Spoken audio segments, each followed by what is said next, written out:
परीक्षित, ये त्वष्टा के तमोगुणी पुत्र ने सारे लोगों को भयभीत कर दिया। इसी से अत्यंत क्रूर दर्शन में थे तो नाम पड़ा वृत्तासुर। वृत्तासुर, संपूर्ण लोग भयभीत। ये कोई और नहीं है, ये महाभागवत है, चित्रकेतु जी, जो शंकरषण भगवान की कृपा से इनको एक विमान मिला था। ये विमान पर बैठ करके भगवान शंकर के समीप विमान पर चढ़े। अब उस समय वो तो देवाधिदेव महादेव महायोगिंद्रो मुनिंद्रो के गुरु, तो भगवती अम्बा वामांग में विराजमान थी, त्रिपुर सुंदरी, और सनकादि बड़े बड़े ब्रह्म ऋषियों को उपदेश कर रहे थे। तो ये गए सभा में, आप अपनी पत्नी को वामांग में विराजमान की हो, भगवान शिव तो कुछ बोले ले। माता जी ने कहा दुष्ट, जगत गुरु को समझाने आया है तो इनकी महिमा को समझता है। हम दो हैं, तेरी दृष्टि द्वैत से युक्त, हम दो थोड़ी, हम तो शिव ही हैं। शिव शिवा केवल कहने को है, तू क्या इनको जगत गुरु को उपदेश कर रहा है? असुर बुद्धि, जा दैत्य भाव को प्राप्त हो। वही वृत्तासुर के रूप में ये भगवान संकर्षण के महान भक्त श्री हरि के बड़े बड़े देवता थर्रा उठे। अब देवराज इंद्र ने देवताओं से कहा आक्रमण करो, पहले ही मार दो, नहीं तो मार देगा, यज्ञ से प्रकट हुआ है। सब देवता अपने दिव्य अस्त्र शस्त्र लेकर के, परंतु वृत्तासुर जैसे कोई दांत खोदने की सीख ना हो, ऐसे सब दिव्यास्त्रों को पकड़ पकड़ के ऐसे दांत से काट काट के फेंक दिए। जितने उनके अस्त्र शस्त्र सब ऐसे चबा चबा के थूक दिए, जैसे कोई पान चबा के। बड़े बड़े दिव्यास्त्रों को ऐसे। देवताओं के आश्चर्य की सीमा न रही। भागे देवराज इंद्र से कहा कुछ चलाइए, जितने दिव्यास्त्र हैं वो सब ऐसे चबा रहा लौंग इलायची की तरह। अब सब उदास हो गए और भागे सब स्वर्ग छोड़ के, पहुंचे वैकुंठनाथ भगवान नारायण को स्तवन किया। अब एक ही उपाय है, स्तवन किया, हे प्रभु, हे करुणा सागर, वायु आकाश अग्नि जल पृथ्वी ये पांच भूत आप ही प्रकट किए हो। प्रभु आप ही काल रूप हो, सब आपसे ही भयभीत रहते हैं। भगवान हम भयभीत हैं, वृत्तासुर से रक्षा करो हमारी। प्रभु अगर कोई आपका सहारा न लेकर इस भय से बचने के लिए किसी और का सहारा ले तो ऐसे जैसे कुत्ते की पूंछ पकड़ के कोई समुद्र पार जाना चाहता हो। वैवस्वत मन पिछले कल्प के अंत में जब भयभीत हुए तो आपका सहारा लिया, तो प्रलय के जल के समय आप मत्स्य अवतार धारण करके उनकी रक्षा की। प्रभु ऐसे ही हम भयभीत हैं, हम आपकी शरण में हैं, वृत्तासुर से हमारी रक्षा करो। प्रभु आप अवश्य बचाओगे, हमें विश्वास है। पहले कह रहे अवश्य बचाओगे, हमें विश्वास है। प्रभु आप ही हम सबकी उत्पत्ति का कारण हो। ये बड़े स्वार्थी है, ऐसा ही गजा के विश्वरूप जी से प्रार्थना की थी। स्वार्थी से कभी भरोसा न करे। जब सत्यभामा जी की इच्छा के लिए पारिजात लेने भगवान गए थे ना, तो युद्ध किया था एक देवताओं ने। जरूरत पड़ी तो घुटने टेक दिए, और जब समझा कि अब जरूरत नहीं है तो युद्ध शुरू कर दिया भगवान से। स्वार्थी से कभी विश्वास नहीं। इसीलिए एकमात्र हेतु की कृपाल भगवान श्री हरि है। प्रभु आपकी कृपा से हम विपत्ति से बच सकते हैं, हमें संकट से पार करो। उदार शिरोमणि हम देवता लोग आपके ही जियाए जी रहे, आपके ही कल्याण करने से निर्भय है। बड़ी विनय की, प्रभु आप ही आप। श्री सुखदेव जी कहते हैं महाराज देवताओं ने इस प्रकार भगवान की स्तुति की तो भगवान प्रकट हो गए, और भगवान के शरतकालीन कमल के समान खिले हुए नेत्र, 16 पार्षद भगवान की सेवा में, बड़े ही सुंदर भगवान का सौंदर्य, वक्षास्थल श्रीवत्स का चिन्ह, गले में कौस्तुभ बड़ी, सब देवता साष्टांग धरती पर लौट गए। दृष्ट्वा तम वनौ सर्वौ ईक्षणाह्लाद विक्लवाहा दंडवत पतिता राजन छनैरुत्थाय तुष्टौ। भगवान को सब साष्टांग दंड के समान लेट गए, धीरे धीरे उठे हाथ जोड़ करके। फिर भगवान से, हे भगवान आप ही यज्ञ में स्वर्ग आदि देवताओं को शक्ति देने वाले हो, आप ही यज्ञ के फल देने वाले हो, आप ही यज्ञ में विघ्न डालने वाले दैत्यों का नाश करने वाले हो। इसलिए प्रभु हम आपको बार बार नमस्कार करते हैं। आपके अनंत नाम हैं, आपके नामों की सीमा नहीं है। प्रभु सतोगुण, रजोगुण, तमोगुण, इन तीनों गुणों के अनुसार उत्तम, मध्यम, निकृष्ट गतियां वो सब आप देते हो, आप ही गतियां देने वाले हो। प्रभु इस कार्य कारण जगत रूप के स्वामी आप ही हो। हे भगवान, आपकी अगणित महिमा है, आपकी लीला का रहस्य जानना बड़ा कठिन है। हे भगवान, हम ठीक ठीक सृष्टि के कार्य को समझ नहीं पाते, कब क्या कैसा, और ये सब आप करने वाले हो। प्रभु आप अंतर्यामी हो, आप अंतरात्मा हो। नाथ, श्रुतियां आपका केवल नेति नेति कह के वर्णन करती है। हे मधुसूदन, आपकी महिमा रस का अनंत समुद्र है, उन्हें नन्हे से सीकर एक बार थोड़ा सा कोई आनंद चख ले तो परमानंद में डूब जाता है।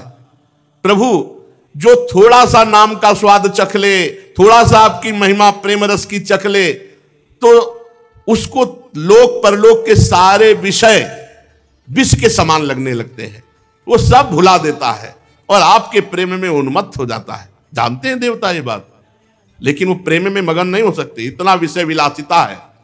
हे मधुसूदन, आपके प्यारे भक्तजन आपके चरण कमलों की सेवा में मगन रहते हैं, और जो आपकी चरण सेवा में मगन रहते हैं, जन्म मृत्यु रूप संसार चक्र कभी उनको छू नहीं सकता। कल्याण का कल्याण हो गया। प्रभु, आपकी महिमा त्रिलोकी में कोई गा सके ऐसा नहीं। आप हमारे पिता हैं, पितामह हैं, सब कुछ है, आप हमारी रक्षा कीजिए। हे प्रभु, इस वृत्तासुर से हमारी आप रक्षा कीजिए। आप अचिंतेश्वर संपन्न जगत के परम गुरु हैं, सर्वशक्तिमान श्री कृष्ण। हम नहीं जानते कि कितना बल है वृत्तासुर का, पर इतना जानते हैं कि वो स्वर्ग को निगल सकता है। हमारे अस्त्र शस्त्र से सब चबा गया, अगर आप उपाय नहीं बताओगे तो स्वर्ग को निकल जाएगा, वो तीनों लोकों को ग्रस जाएगा। प्रभु, आप मार डालो। प्रभु, आपकी कीर्ति होगी, आप मार डालो, आपकी बड़ी प्रशंसा होगी। अब जब हे प्रभु, हम आपको नमस्कार करते हैं। जब देवताओं ने भगवान की स्तुति इस तरह की, तो भगवान ने कहा, ठीक है, हम आप पर प्रसन्न हैं। देव शिरोमणियों, जब हमारा कोई आश्रय ले लेता है तो हर संकट से हम उसे बचाते हैं। अब कोई ऐसा संकट नहीं है जो दुर्लभ हो और हटाया न जा सके। जो पुरुष मेरी शरण में आ जाता है, मैं उसकी इच्छा की पूर्ति कर देता हूं। मुक्ति चाहता है तो मुक्ति, भोग चाहता है तो भोग, जो चाहता है, संकट निवृत्ति चाहता है तो संकट निवृत्ति। पर जो मेरी आराधना करते हैं, वो जब मेरे से विषय मांगते हैं, ध्यान से सुन लेना, जो मेरी आराधना करते हैं, मेरे भक्त हैं, और जब वो मेरे से विषय मांगते हैं, तो जैसे रोगी से कोई कुपथ्य मांगे तो नहीं देता, ऐसे मैं उसे नहीं देता। हमारे भगवान कितने कृपालु हैं। रोगी से जैसे कुपथ्य मांगे मरीज तो नहीं देता, ऐसे जब मेरे भक्त मेरे से विषय मांगते तो मैं उसे नहीं देता। मैं वृत्तासुर को तो नहीं मारूंगा, लेकिन मारने का उपाय बता दूंगा। क्यों? भगवान का भक्त है। वृत्तासुर जी भगवान के भक्त हैं, बड़े अनन्य भक्त हैं। देर मत करो, जाओ दधीचि ऋषि के पास जाओ। उनका शरीर परम पवित्र हो चुका है। उपासना, व्रत, तपस्या, भजन से रोम रोम, नस, नाड़ी, हड्डी सब पवित्र हो गई है। उनसे उनका शरीर मांग लो। दधीचि ऋषि ब्रह्मबोध संपन्न महापुरुष है। जो ही शरीर मांगोगे वो दे देंगे। ब्रह्मबोध संपन्न महापुरुषों को शरीर से तनिक भी प्रियता नहीं होती। अश्वनी कुमारों को घोड़े के सिर से उपदेश करने के कारण उनका एक नाम अश्वशिरा भी है। उनकी उपदेश की हुई अध्यात्म विद्या के प्रभाव से अश्वनी कुमार जीवन मुक्त हो गए हैं। जाओ अथर्ववेदी दधीचि ऋषि से ये जो नारायण कवच तुमने सुना, ये दधीचि ऋषि ने त्वष्टा को सुनाया, त्वष्टा ने विश्वरूप को, विश्वरूप ने तुम्हें, उसी से तुम विजय को प्राप्त हुए और उन्हीं विश्वरूप को मारा। इसीलिए त्वष्टा ने बदले के लिए इनको प्रकट किया है। जाओ तुम मांगो जाकर शरीर दधीचि ऋषि से, और अश्वनी कुमार को साथ ले जाना, वो अवश्य दे देंगे। फिर उनके शरीर से उनकी हड्डियां निकालना और उन हड्डियों को विश्वकर्मा के द्वारा एक आयुध अस्त्र तैयार करना। उस अस्त्र में इतनी सामर्थ्य होगी कि वृत्तासुर का सर काट लेंगे। अन्यथा कोई अभी तक अस्त्र ही नहीं है। दिव्यास्त्रों को तो लौंग इलायची की तरह वृत्तासुर जी चबा रहे थे। वृत्तासुर के मर जाने पर तुम लोगों को फिर से तेज अस्त्र शस्त्र और संपत्तियां प्राप्त होंगी। जाओ, तुम्हारा कल्याण हो। और संभावी जो मेरी शरण में आ जाता है उसके सारे संकटों की निवृत्ति हो जाती है। श्री सुखदेव जी कहते हैं, परीक्षित, विश्व के जीवन दाता श्री हरि इंद्र और देवताओं को ऐसा आदेश देकर अंतर्धान हो गए। अब देवता लोग अथर्ववेदी दधीच ऋषि के पास जाकर के साष्टांग दंडवत की और दधीच ऋषि से कहा कि भगवान ने आदेश किया है कि आप अपना शरीर हमें दे दो। देवताओं की यह बात सुनकर दधीच जी बहुत हंसे आनंद में और देवताओं से कहा, देवताओं, क्या तुम्हें बात पता नहीं कि सबको अपना शरीर कितना प्रिय है और मरते समय कितना भयानक कष्ट होता है? जब तक चेत रहता है तब तक असह्य पीड़ा होती है प्राणों के त्यागने में, और जब मूर्छित हो जाता है तो बात अलग है। जीव को जगत में जीवित रहने की बड़ी इच्छा होती है। यह शरीर बड़ा अनमोल प्रिय वस्तु है और तुम मांग रहे हो कि शरीर दे दो। कौन होगा जो शरीर देने का साहस करेगा? ऐसी स्थिति में स्वयं भगवान आके मांगे तो भी देने के लिए तैयार कोई नहीं होगा। बड़ा शरीर प्रिय है कहने की बात अलग है, धर्म के लिए अब कह तो रहे हैं, प्राणों का मोह त्याग करके काम विजयी बनो, क्रोध विजयी बनो, लोभ विजय हो। कैसे कहा जाए? शास्त्र कह रहे हैं, गुरु कह रहे हैं, भगवान कह रहे हैं, मान लो ना। ये बात परीक्षा के लिए कही थी। अब देवता क्या बोलेंगे? नहीं, दधीच ऋषि ब्रह्म ऋषि है, इनको बिल्कुल शरीर से कोई लगाव नहीं। देवताओं ने कहा, ब्रह्मन आप ऐसा कैसे कह सकते हैं? आप तो बड़े उदार हैं। आप घबरा गए कि एक ही उपाय है इनकी हड्डियों से बने, और वो कह रहे हैं हमें शरीर बड़ा प्रिय है, शरीर कैसे छोड़ा जाए? छोड़ने में तो बहुत कष्ट है। आप जैसे दयावान महापुरुष ऐसा कैसे कह सकते हैं? अरे भगवान ने आपकी प्रशंसा की है और आपका लोक में बड़ा यश होगा, बड़ी प्रशंसा होगी। और देखो, जो बड़े महापुरुष होते हैं वो दूसरों के हित के लिए सब कुछ न्यौछावर कर देते। बड़े बड़े बुद्धिमान देवता है अपना काम बनाने में। भगवान इसमें संदेह नहीं कि हम लोग स्वार्थी हैं, कह रहे हैं, ये तो पक्की बात कह रहे हैं। भगवान इसमें संदेह, ननु स्वार्थ परो लोको न वेद पर संकटम यदि वेदन याचेत नेतिना यदीश्वरा। भगवान, यद्यपि हम लोग स्वार्थी हैं, आपका शरीर मांगने आए, पर आप विचार करो, अगर हमारे ऊपर संकट न आया होता तो हम आपका शरीर न मांगते। अब प्रभु, हमारी जितनी समझ है, हम बार बार आपसे घबरा रहे हैं कि ना न कह दे। प्रभु, हमारी समझ नहीं काम कर रही। देने वाले को कितना विपत्ति और कष्ट सहना पड़ता है हमारी समझ में। हमें तो बस एक ही दिखाई दे रहा, आप हाँ बोलो, हम आपकी हड्डी निकालें और अस्त्र बनावें। पर प्रभु, मांगने वाले की भी विपत्ति पर ध्यान देना चाहिए। आप हमारी विपत्ति समझकर हमारी याचना पूर्ण कीजिए।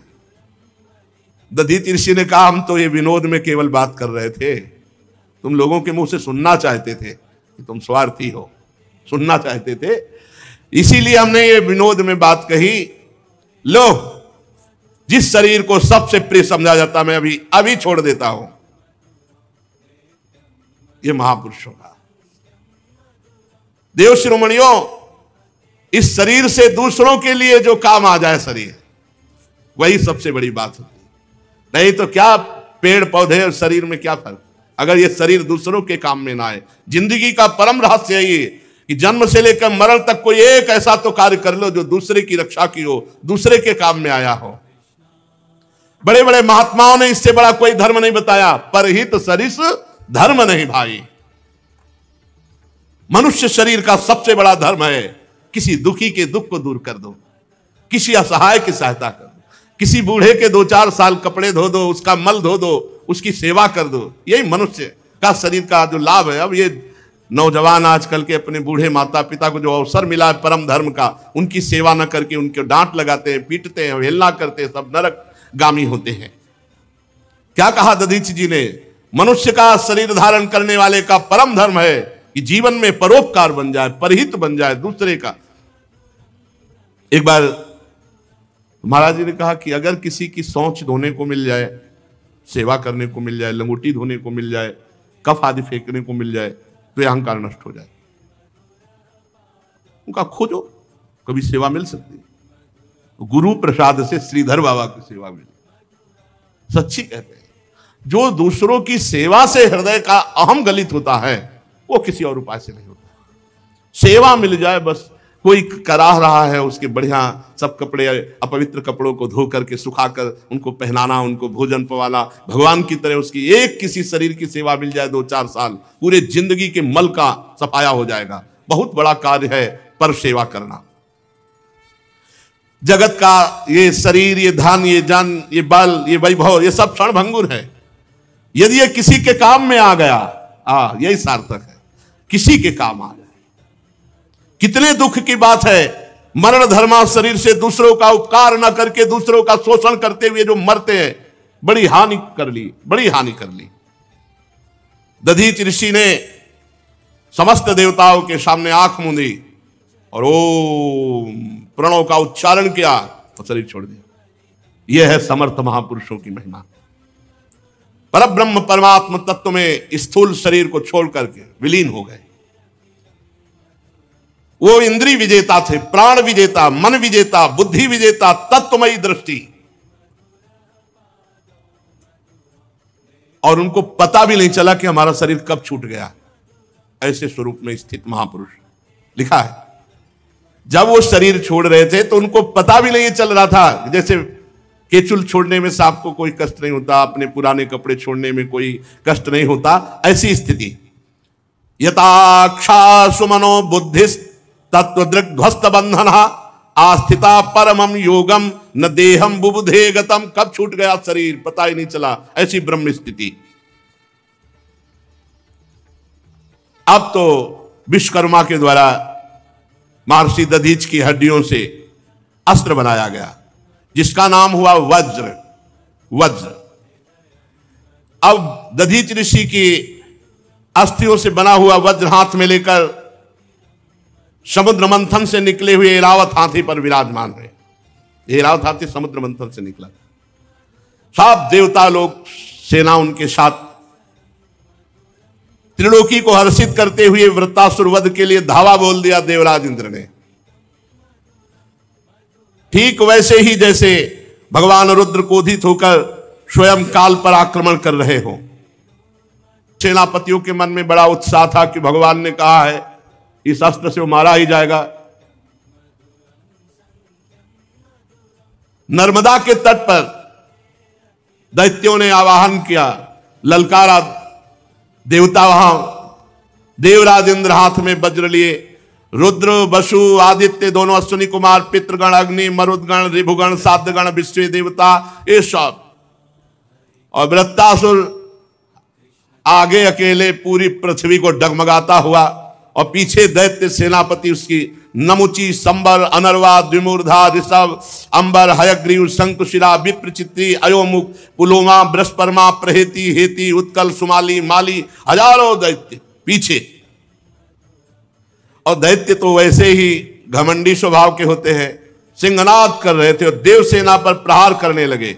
गदा परिक बाण प्रास मुदगर तोमल शूल फरसा तलवार तोप भुषुंडी, इन सब से देवताओं को ढक दिया। कोई भी देवता ऐसे नहीं दिखाई दे रहा था जैसे बादल से सूर्य भगवान ढक जाए। परीक्षित, लेकिन ऐसा प्रभाव वज्र का, एक वज्र के प्रहार से हर अस्त्र के हजारों टुकड़े हो गए, क्योंकि ब्रह्म ऋषि दधीच की हड्डियों से बना हुआ हजार हजार टुकड़े एक एक अस्त्र के कर दिए।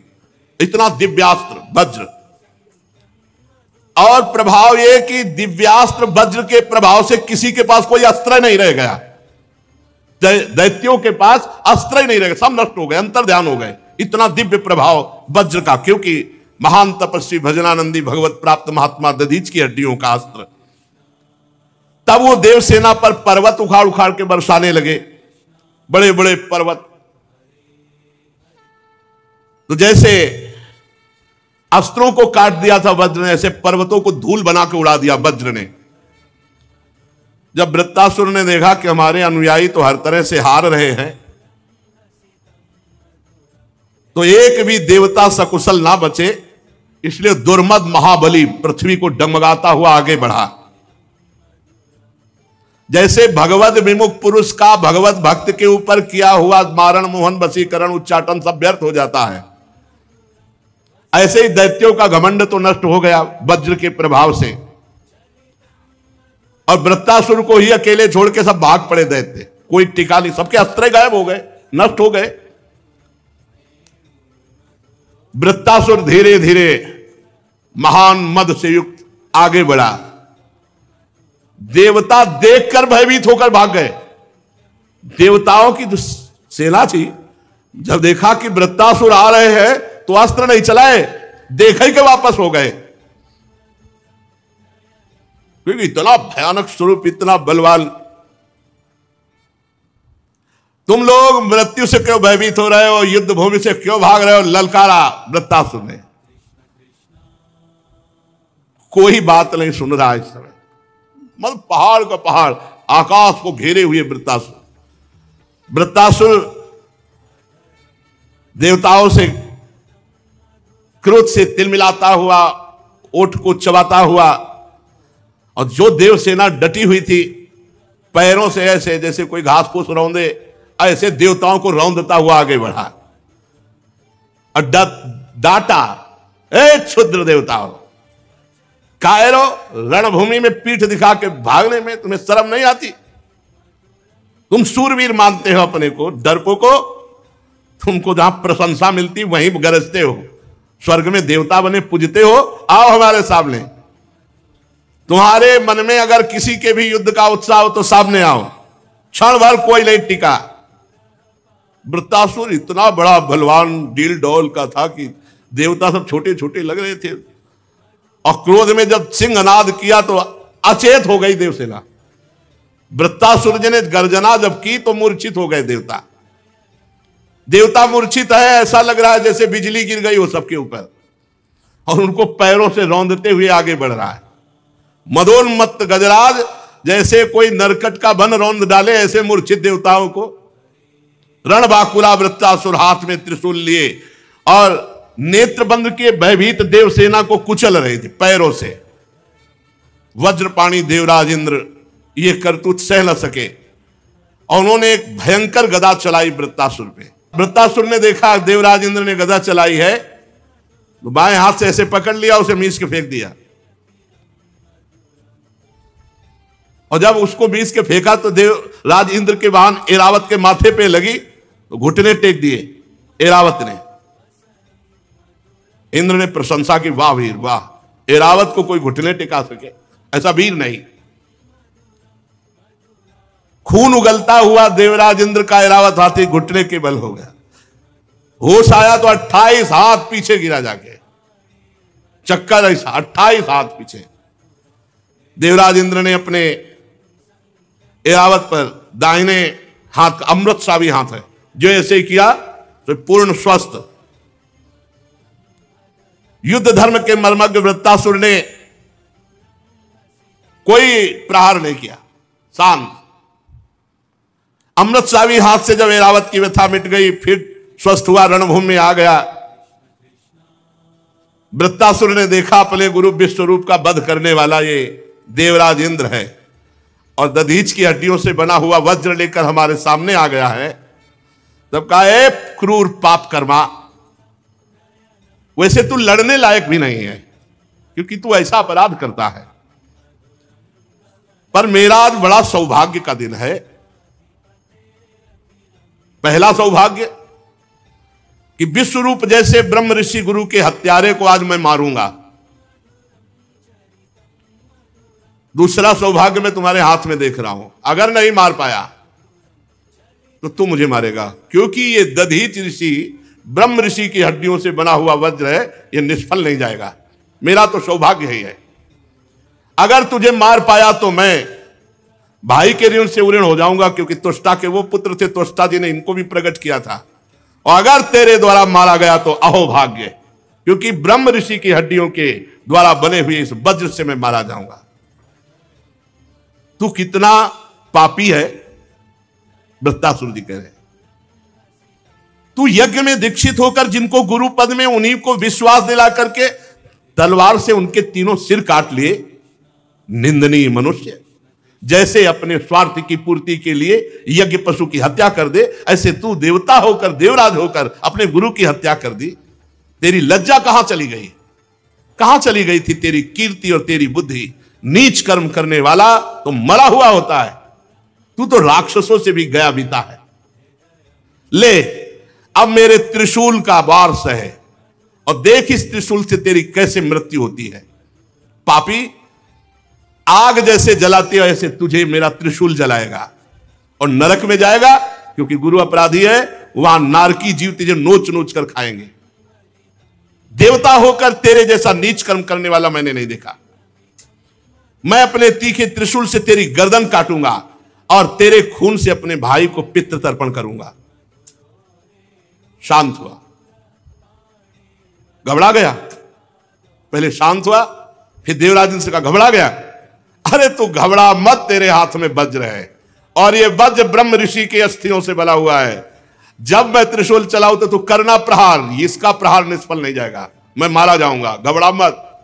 महाभागवत है, महाभागवत भगवान के परम प्रिय भक्त है। ये तो लीला है इनकी पार्वती जी के साप से। देख, जब वज्र से मारा जाऊंगा तो मैं महापुरुषों की चरण रज का आश्रय लेने वाले महापुरुषों को जो गति होती है वो मेरी गति होगी। तू घबरा मत। देवराज, मैं तेरे सामने खड़ा हूं, तू मेरा शत्रु है और तेरे हाथ में जो है दिव्यास्त्र है, अमोघ है, ये व्यर्थ कभी नहीं होता, कभी व्यर्थ नहीं। देवराज इंद्र का वज्र कभी व्यर्थ, ये दधिच ऋषि का प्रताप। तू संदेह मत कर कि जैसे तेरी गदा निष्फल हो गई तेरा वज्र भी निष्फल हो जाएगा। नहीं, ये अमोघ है, इसमें हरि विराजमान है और दधीच ऋषि का तेज विराजमान। क्योंकि हरि जी ने बताया था ना, मैं देख रहा हूं इसमें हरि विराजमान है और दधीच ऋषि का तेज विराजमान है। मेरे हरि ने मेरे मारने का उपाय तुझे बताया है और आज्ञा भी दी है, इसलिए ये वज्र कभी निष्फल नहीं होगा, डर मत। और एक बात सुन, जिस पक्ष में मेरे हरि होते हैं विजय उधर ही होती है, तेरी ही विजय होगी, डर मत, तेरी ही विजय होगी। विजय लक्ष्मी सारे गुण वहीं निवास करते हैं जहां श्री हरि। देवराज, थोड़ा समय दे, मैं अपने चित्त को अपने भगवान में लीन करूं और जब इशारा करूं तब वज्र से प्रहार कर देना। क्योंकि मैं जहां बड़े बड़े मुनिजन ध्यान करके पहुंचते हैं, मैं उन प्रभु का वरण करूंगा, उन प्रभु को प्राप्त करूंगा, उन प्रभु के समीप जाऊंगा। इसलिए जब वज्र का प्रहार करना, जब मैं इशारा कर दूं, क्योंकि मुझे थोड़ा समय दे, मैं इस समय अपने भगवान का ध्यान करूं। समय दे देते हैं, थोड़ी देर भगवान का ध्यान करते हैं, शेष चर्चा आगे। श्री राधा वल्लभ लाल की।